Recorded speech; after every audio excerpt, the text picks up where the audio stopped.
Hola muchachos, buenos días. Un saludo a la distancia, esperando que se encuentren bien, sobre todo de salud, ustedes y todos sus familiares. También espero que este tiempo que nos ha tocado de aislamiento pues haya servido de reflexión y para que puedan hacer cosas que en nuestro diario vivir normal no se lo puede hacer, ¿no? Cosas productivas, cosas que hayan fomentado su conocimiento, su cultura, su espíritu también, ¿no? Bueno, muchachos, el día de hoy vamos a continuar con el avance programático en la materia de química, ¿no? Y el tema es la estequiometría de reacción. Vamos a trabajar, como ya se había anunciado, con un cierto material y también con el trabajo que se había enviado. Entonces vamos a hacer el refuerzo ya con un material enviado previamente. Bueno, el objetivo de la clase es determinar en qué proporción se presenta cada sustancia en una reacción química. Entonces, en base al objetivo, hay que recordar ciertos términos, ¿no? En este caso, lo que es una reacción química. Nos ubicamos en el libro en una de las páginas sugeridas para realizar la actividad que ya se envió previamente. Y ahí nosotros tenemos la definición de reacción química. Nos dice que es un proceso en el cual una sustancia desaparece para formar una o más sustancias nuevas. Aquí cabe recalcar que el término desaparece, para mi pensar, no está bien utilizado, o sea, porque en el principio de conservación de la masa y la materia, sabemos que la materia no se crea ni se destruye. Entonces, no valdría la pena utilizar el término desaparece.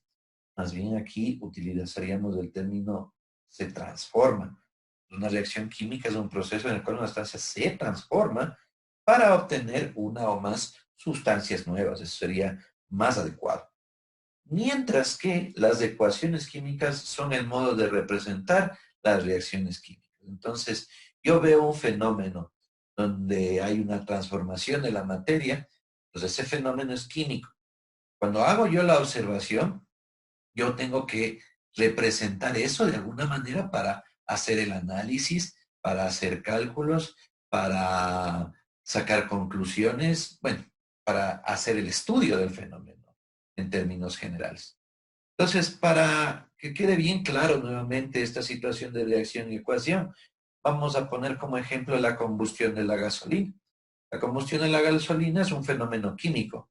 ¿Por qué? Porque la gasolina que tiene una determinada composición, al combinarse con el oxígeno del aire, va a generar otras sustancias nuevas que obviamente son totalmente diferentes a la gasolina y al oxígeno que se utilizó en un inicio. Para entender mejor esto, entonces recurro a la ecuación química de la reacción de la combustión de gasolina que nosotros tenemos en la pantalla. Entonces, ahí vemos nosotros una fórmula en la que está representada la gasolina, es la composición química de la gasolina, que se combina con el oxígeno y produce dióxido de carbono y agua. Entonces, ahí nosotros tenemos la ecuación, la representación escrita de lo que pasó en el fenómeno. ¿Ya? Una vez recordado esto, entonces avancemos. Vamos a responder la pregunta. ¿Qué significa estequiometría? De igual manera nos vamos al texto y ahí nosotros tenemos una definición. Dice que es el estudio cuantitativo de reactivos y productos en una reacción química.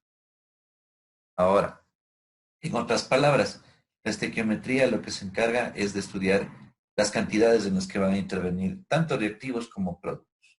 Esto nosotros tenemos que hacerlo en base a una referencia, en base ya a algo establecido. Las imágenes del libro proponen que imaginemos que nosotros vamos a preparar un pastel. Entonces, para la preparación del pastel, yo obviamente necesito unos ingredientes. La combinación, o mejor dicho, en este caso, la mezcla de estos ingredientes van a generar un producto que en este caso del ejemplo es un pastel. ¿Ya?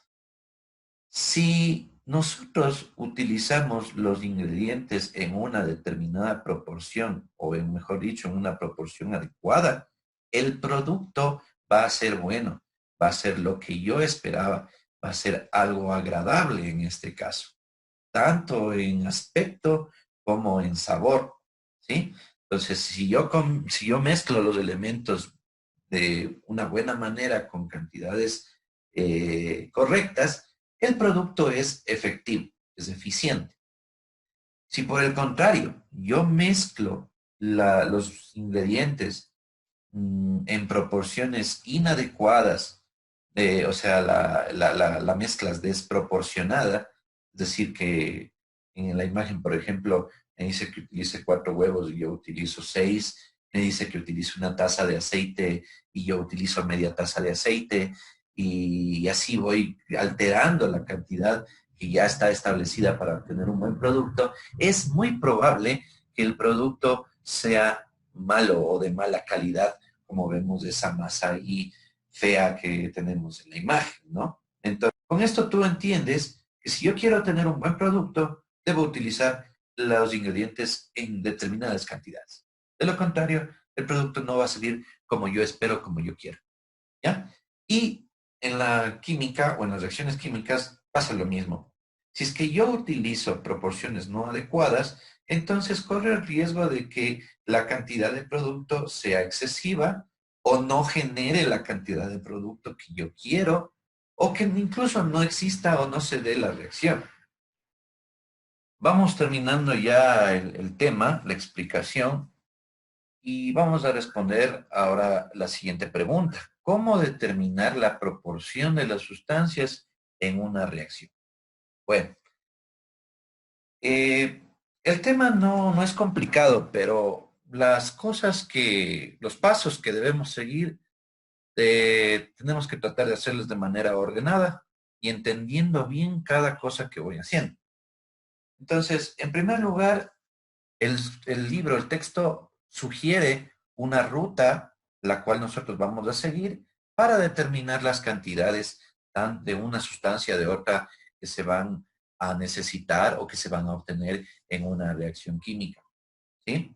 Ahora, recordar que nosotros podemos indicar esa cantidad en términos de gramos, o sea, en términos de masa, en términos de moles o incluso también en términos de moléculas. Y para esto hay que ir realizando, por decirlo así, conversiones que ya lo habíamos hecho anteriormente. Por ejemplo, en el primer quimestre nosotros habíamos aprendido cómo transformar gramos a moles, moles a gramos a moléculas, moléculas a gramos, o moles a moléculas, moléculas a moles. Entonces, esas transformaciones o esa forma de ir expresando cantidades ya habíamos revisado en un primer quimestre. Entonces, vamos a trabajarlo nuevamente hoy. Según lo que plantea la imagen, es que si nosotros tenemos los gramos de una sustancia conocida, vamos a llamarla sustancia A, podemos transformarla a moles y con eso podemos obtener cuántas moles de la sustancia B, o sea, la sustancia que quiero saber, voy a tener. Y si quiero, también puedo transformar eso tanto a gramos como a moléculas.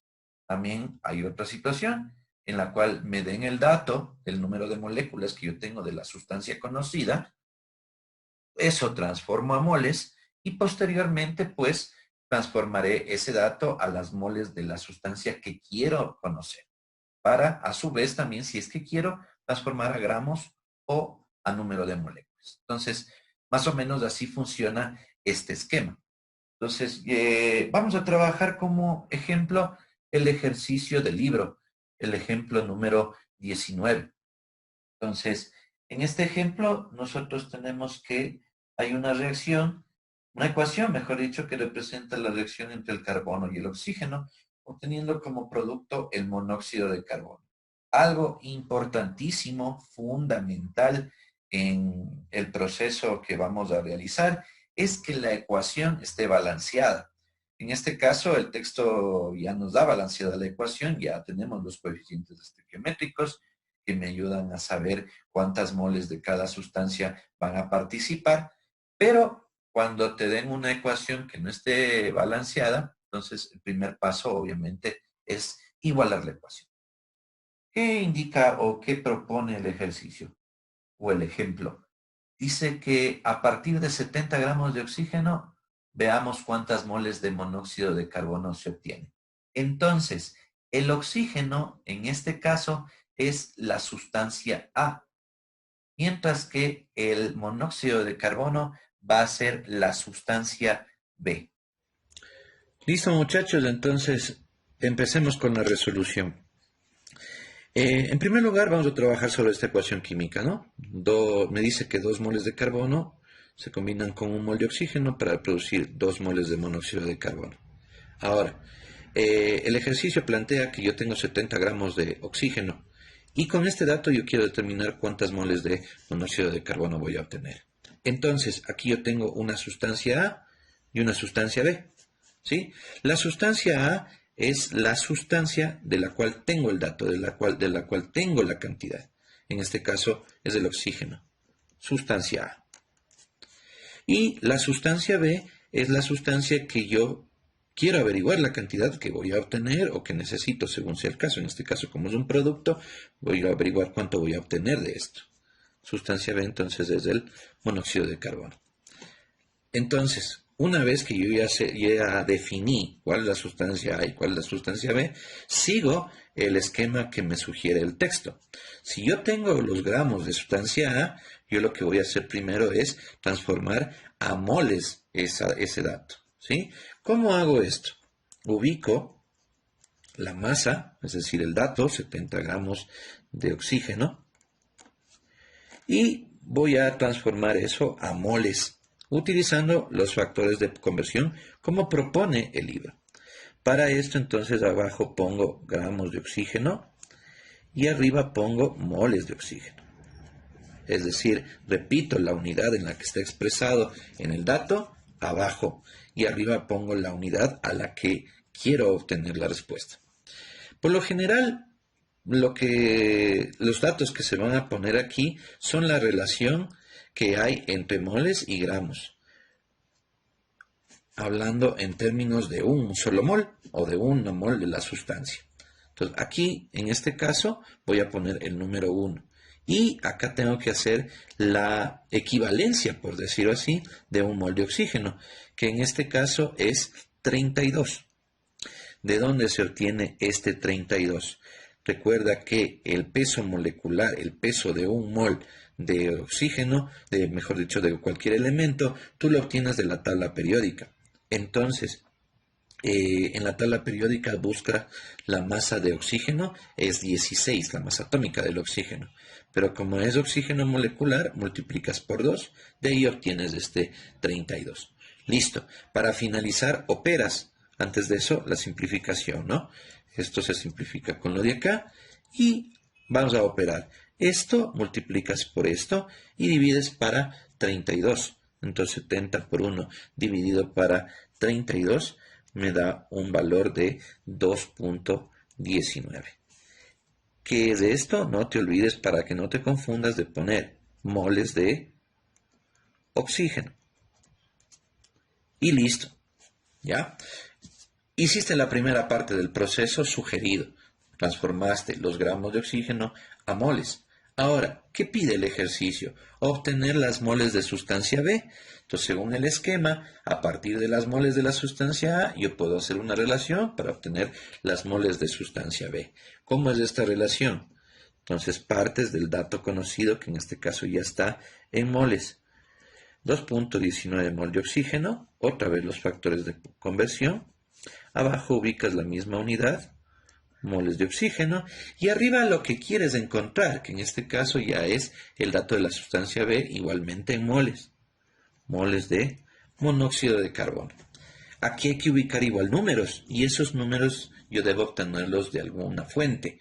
La fuente para relacionar moles de una sustancia con otra es la ecuación química balanceada. Entonces, aquí tú tienes la relación en los coeficientes estequiométricos. En este caso, Aquí no hay nada, ¿no es cierto? Se sobreentiende que es el número 1.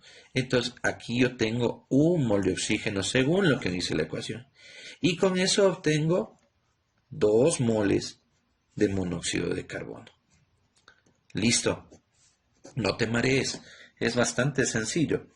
Ahora, yo opero esto multiplicado por esto y dividido para esto. El valor es de 4,38. ¿Qué cosa? Mol de monóxido de carbono. Si tú comparas la respuesta con la del libro, es la misma. En el caso que tú veas o compares el proceso en el libro y el proceso que yo hago aquí, hay una diferencia, pero que no te vaya a generar una confusión. Es prácticamente lo mismo, pero yo aquí lo hice en 2 partes para que tú te des cuenta de dónde salen las cosas. O sea, prácticamente para que sea un poco más entendible.